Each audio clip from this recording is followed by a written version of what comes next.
Welcome back to our Thursday live stream, where we look at a competency profile each week for you.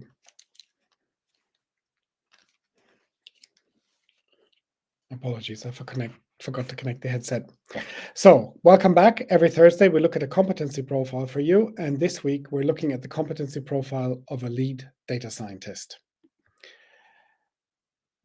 Now, here you have the overview. What is a competency profile? A competency profile basically sums up the particular professional competence that somebody brings to the role that they're filling. So we're looking here at the role of a lead data scientist. That means we're looking at somebody who's been working first as a data scientist, then as a senior data scientist, switched companies, continued as a senior data scientist, and has now for some time been actually officially the lead data scientist inside the company. And this means that we have this kind of career progression, and then always the question is, of course, what really helps with career progression. And we know something that we've known in the field now from the beginning is that the most successful practitioners are those with substantial deep expertise in at least one aspect.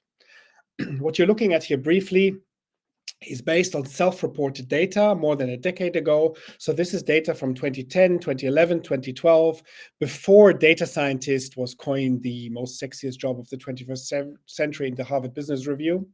It was based on self-reported data. Then people were still talking about the data creatives, the data business people, the operational research kind of like thing. But already then, as you can see from this graphic here, it was clear that for different roles, the competency profiles are different, right? So roles have competency profiles that go with them sort of generically. And on the other hand, simply there's an individual competency profile, right? And these most successful practitioners have always had this substantial deep expertise. Now, this is also why when you look at a competency profile, what you see is something that you've perhaps being referred to as a T-shaped competency profile. So competency profile, what do you do with it? How do you use it? What's the point of this? There are at least 5 ways in which you can use it. You can use it for promotion. You can use it for outreach in the community and to senior industry colleagues. You can use it if you're freelancing or consultant to persuade clients to kind of trust you to deliver. You can use it on LinkedIn or other professional networks of your choice to kind of like refine the way you present yourself. And the final point is you can also, if you are actually looking for a new challenge, use it to shape and influence the interviewing process as you are going for a new role.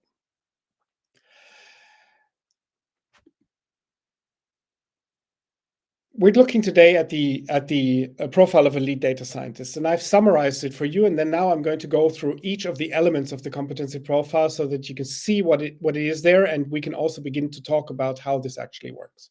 So the lead data scientist says here, he says, as the lead data scientist in a multinational manufacturing corporation, I deliver data products in-house and for B2B customers using AWS and Azure or sometimes on-premise solutions. Now, as you can see, this is a data scientist that is working, as it says here, in a manufacturing corporation, and he therefore has a dual role as a lead, okay? So these data products that he does, which means the stuff needs to be in production. The data products serve in-house for the multinational corporation, but this corporation also has other important clients or customers that in this case also they sell their hardware to, okay? And this means that the data products he delivers also have to work for these B2B customers, sometimes inside the hardware or connecting the hardware to some cloud solution. So it's a dual role. It's in-house leadership, but it's also customer oriented, and the stuff that he does needs to work for other people to make or save money, right? They buy these products because there's a value proposition behind them. They're probably competing products they could buy. And if they make a decision for the products of this company, then the data that's in it, and the machine learning that's in it, and so on, better work and better deliver monetary value too. Now, let's start with value chain. So what we have here is 6+ years of hands-on experience in the data value chain, IoT and consulting, including 2+ years as a supervisor. Yeah, and my product development, so his product development is end to end. 6+ years of hands-on experience. Yeah. Data scientist, senior data scientist in another company, again, senior data scientist, then lead. So 6 years altogether. Actually, this person started out in the consulting industry, that's what is mentioned here, and then moved into a manufacturing company that does IoT, Internet of Things. So, and you see here already, we have a lead data scientist. So in his perception, and also in his role in the company, one of the really important things here is the value chain. Next actually comes data science as such. So here we have 4 of my models are monitored in production. So the point is, of course, these days your models better go to production. Of course, not all proof of concepts that you do go to production, but it actually matters that they go to production. It also actually matters what kind of success rate you have. Okay. Solutions delivered include supervised learning, based on linear regression and XGBoost, and B, unsupervised learning, so hierarchical clustering and K-means. I blend best practice from econometrics and computer science to deliver holistic solutions. So the point here is to say I'm a lead data scientist. The models that I do actually go to production, okay, and that I can deliver solutions both based on supervised and unsupervised learning. And then there is also a comment here about the background. So what do I bring to the table in terms of my professional qualifications? So a combination of economics and computer science, econometrics and computer science. And putting that in here actually underlines the point made earlier about a key competence being delivering inside the value chain, creating value for your own company and for the clients of your company. So next comes business case. So you see here, lead data scientist, yes, it's a technical role, and it's a technical role that has a lot of supervisory elements, okay? And therefore, of course, the other main pillar is the business case. So I drive product management. 40 B2B customers worldwide use the solutions with high user adoption. Okay, 75% of unit revenue. As a line and project manager, I empower my reports and colleagues to amplify their strengths for the best performance. So he's a lead data scientist. This means he's actually also a line manager. Okay, line manager means that you have direct reports and you're responsible for these reports in a real sense. So this includes hiring and firing decisions. This includes performance monitoring. It includes your annual reviews. It includes, obviously, the need to be able to direct their work, right? Line manager. In this case, it also means being a project manager. You can, if you think that line management is vertical, then project management perhaps is more horizontal, and it means liaising and coordinating with other people, perhaps with other business units, okay?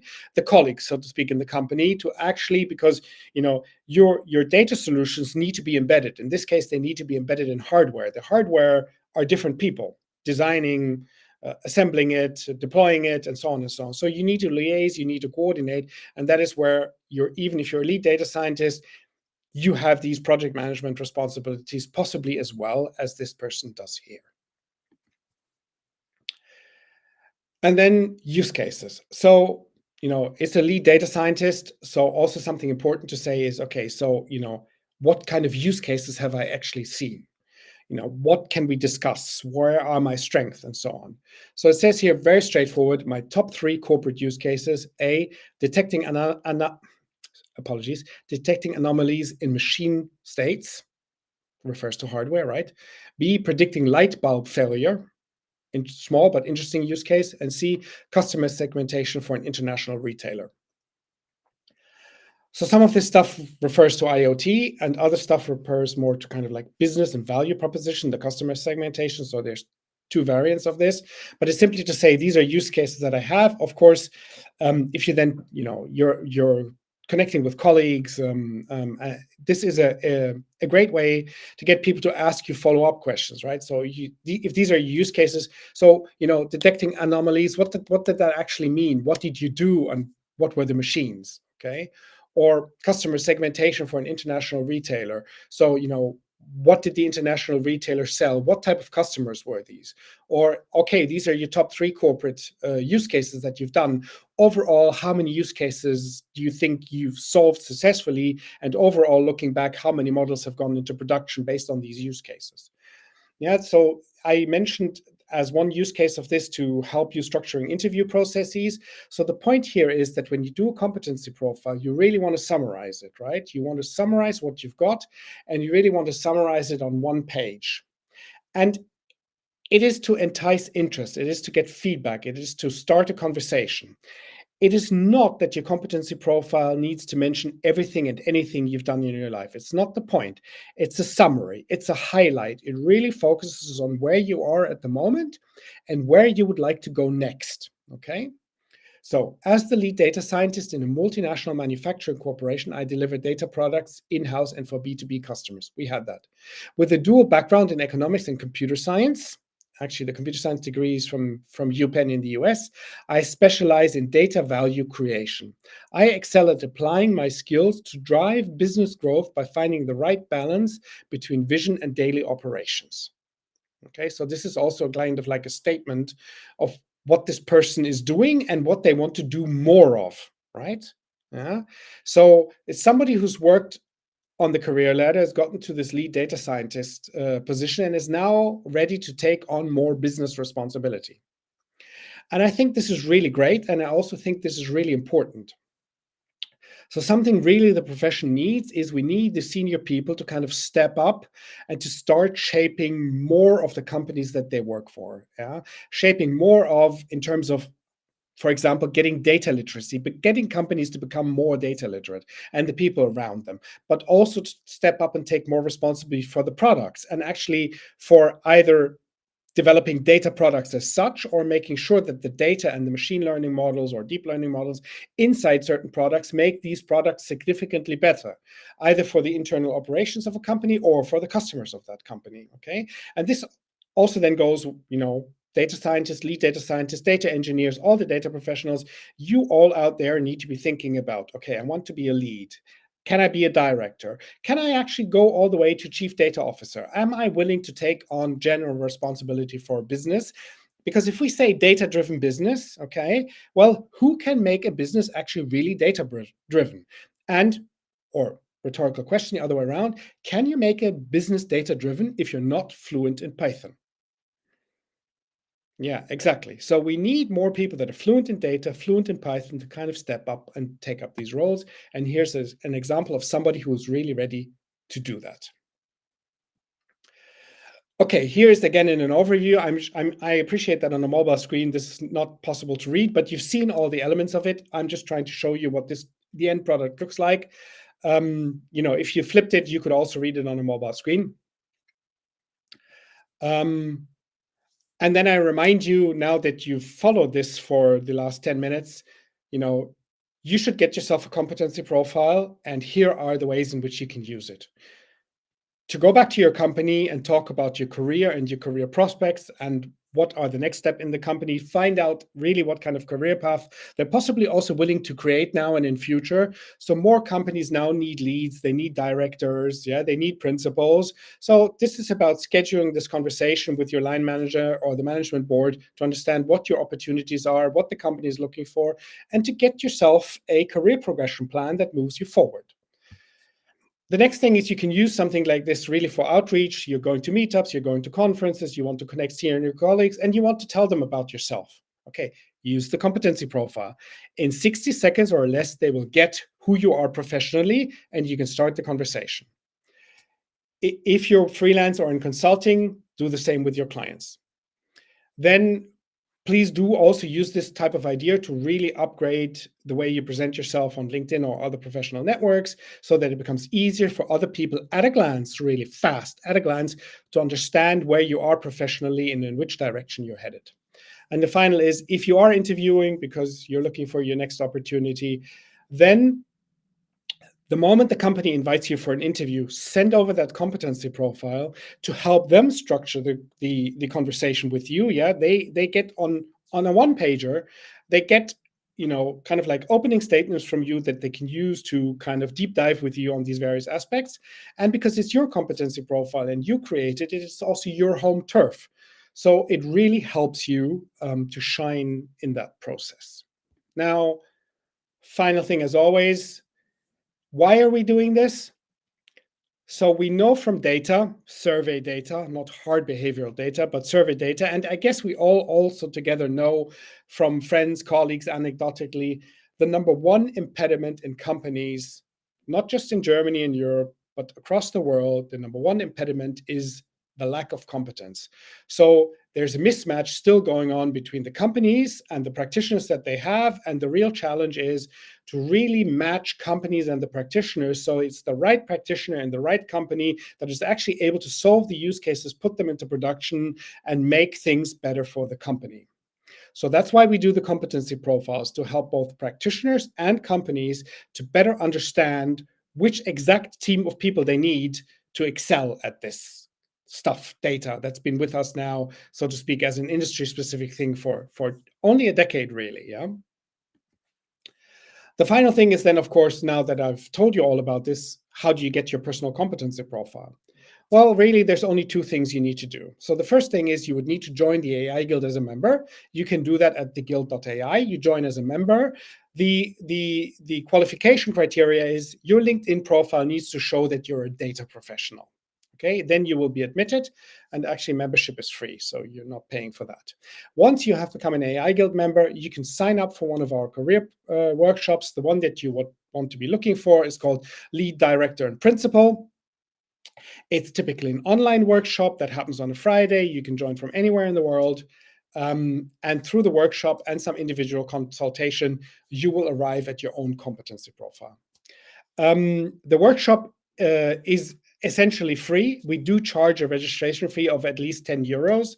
We do that because we want you to attend, and we want it to be a little bit painful if you don't show up. So this is the point here. You can join the AI Guild, and then you can sign up for the career workshop, and you get your own competency profile. And then, as I showed you, there are several ways in which you can use it to advance your professional career. Okay, as always, we're done in under 20 minutes, as promised. You can rewatch it if you like. Otherwise, you can leave your questions or comments below the video on LinkedIn, and I will respond later today. I wish you a great rest of the Thursday and a great weekend. And we are live again next Thursday, 1 p.m. Central European Time, as always.